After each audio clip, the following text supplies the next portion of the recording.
All right, so here is our first instance of dealing with a weak acid, HCN. And how do we know this is a weak acid?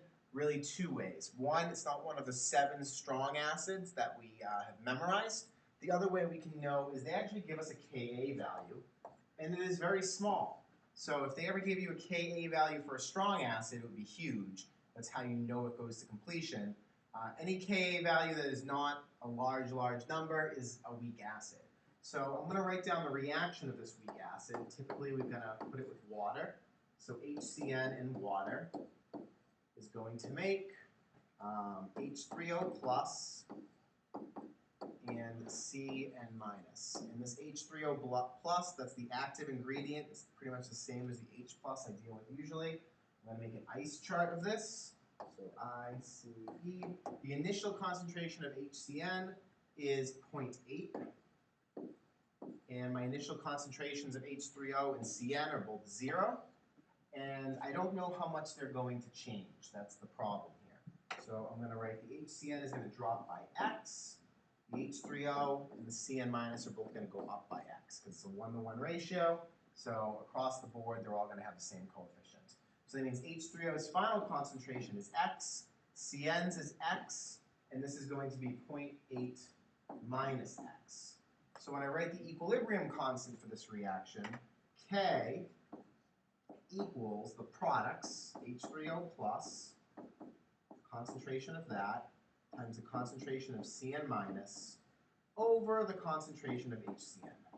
And I can ignore the water because its concentration doesn't change. It's a liquid. We don't include those in the equilibrium constant. This is what I have to solve. So I know the value of K here.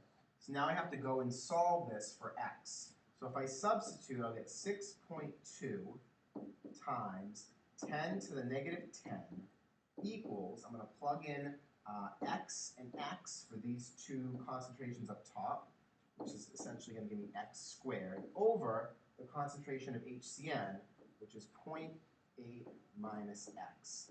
And if I solve for X, this is going to tell me the concentration of H3O at the end. But this is a little ugly to solve for X. And we should know that X is probably going to be very, very small because the Ka value for this is very, very small. So we're going to make an assumption that is going to make our algebra a lot easier. We're going to assume if X is very small, then 0.8 minus X is pretty much going to equal 0.8. Because if X is like 0.00001, it's not really going to affect this value. So we're going to simplify this and just call it 0.8. And that's going to make our algebra a lot easier because now I can just multiply both sides by 0.8. So 6.2 times 10 to the negative 10 times 0.8.